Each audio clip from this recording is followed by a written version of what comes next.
Much Ado About Nothing, Act 1, Scene 1.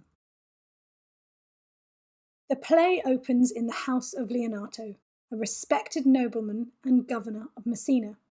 He lives with his daughter Hero and niece Beatrice. At the beginning of the play, Leonato welcomes some soldiers from war into his home.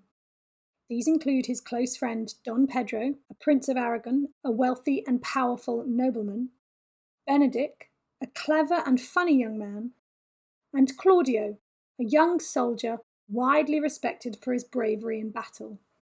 Also with the group is Don John, who is Don Pedro's illegitimate brother, who fought against his brother in the recent war.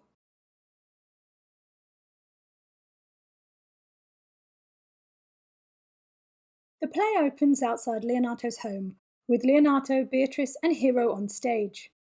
A messenger arrives to tell Leonato that his old friend Don Pedro has won the war against his brother Don John. They are all now returning to Leonato's home. The messenger also tells them that Claudio fought bravely and won the respect of Don Pedro. Beatrice asks the messenger if Benedict, who was fighting on Don Pedro's side, will also be amongst the returning soldiers, saying, "I pray you, is Signor Montato returned from the war or no?" She insultingly refers to him as Signor Montato, suggesting he is an overly confident fighter.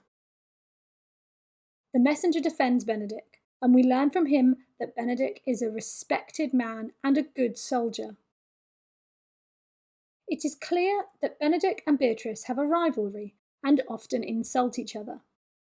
Leonato tells the messenger, "You must not, sir, mistake my niece.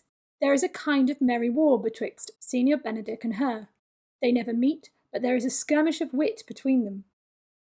Leonato refers to their rivalry as a merry war. Beatrice continues to tease the messenger using clever and witty puns. Her cousin Hero remains silent throughout. Comparing the two characters, Beatrice is very vocal and witty during the scene. She insults Benedict, both in conversation with the messenger and directly to his face. In contrast, Hero is silent, showing the difference between the two female characters.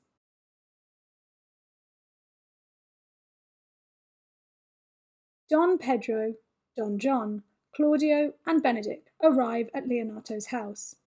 Benedict and Beatrice begin a fast-paced and witty slanging match where they insult each other's looks, personality, and intelligence. "I wonder that you will still be talking, Signor Benedict. Nobody marks you." "What, my dear Lady Disdain, are you yet living?" From their first interaction, Benedict and Beatrice insult each other, with Beatrice telling Benedict, "Nobody marks you," or "Nobody is listening to you," and Benedict calls Beatrice, "My dear Lady Disdain," which is another word for scorn. Both Beatrice and Benedict declare that they have no love for each other and swear that they will never marry. "But it is certain I am loved of all ladies, only you excepted, for truly I love none. I had rather hear my dog bark at a crow than a man swear he loves me." It is clear that Benedict and Beatrice are well matched in their wit and intelligence. Despite their outward disdain for each other, Shakespeare hints that they are well suited and may well end up together. Benedict and Claudio are left alone on stage as the others go inside. Claudio shyly asks Benedict what he thinks of Hero and makes it clear that he has fallen in love with her. Claudio declares his desire to marry Hero. Claudio says, "Can the world buy such a jewel? In mine eye, she is the sweetest lady that I ever looked on." Benedict expresses disbelief that Claudio wants to marry and jokingly plays down Hero's beauty. "But I hope you have no intent to turn husband, have you?" Claudio refers to Hero as a jewel, but asks if it is possible to buy her. Women in Elizabethan England were often considered possessions. Amongst the upper classes, a contract of marriage would often be arranged between families without consultation of the women. Don Pedro returns, and Benedict tells him that Claudio is in love with Hero. Don Pedro endorses the match. That I love her, I feel. That she is worthy, I know. However, Benedict mocks both of them and continues to swear that he will never marry, saying, that I neither feel how she should be loved nor know how she should be worthy is the opinion that fire cannot melt out of me. I will die in it at the stake. Don Pedro and Claudio mock Benedict, but he continues to declare that he will never marry. He says, the savage bull may, but if ever the sensible Benedict bear it, pluck off the bull's horns and set them in my forehead, and let me be vilely painted, and in such great letters as they write, here is good horse to hire. Let them signify under my sign, here you may see Benedict, the married man.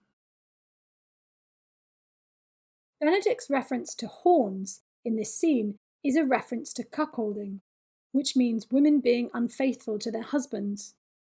Elizabethans joked that men who were cuckolded grew horns on their forehead. A wife's infidelity was a source of great fear for men. Cuckolded men were seen as weak. The multiple references to cuckolding in this play add to the humour. However, beneath the jokes, Shakespeare suggests that the male characters are distrustful of their female counterparts.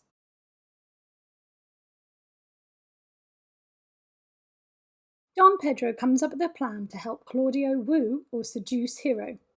He suggests that at the party later that evening, he will wear a mask and pretend to be Claudio. Disguised as Claudio, Don Pedro will tell Hero that he loves her. He says, I will assume thy part in some disguise, and tell fair Hero I am Claudio, and in her bosom I'll unclasp my heart and take her hearing prisoner with the force and strong encounter of my amorous tale. Don Pedro will then go to her father Leonato, hopefully making a marriage between Claudio and Hero much more likely.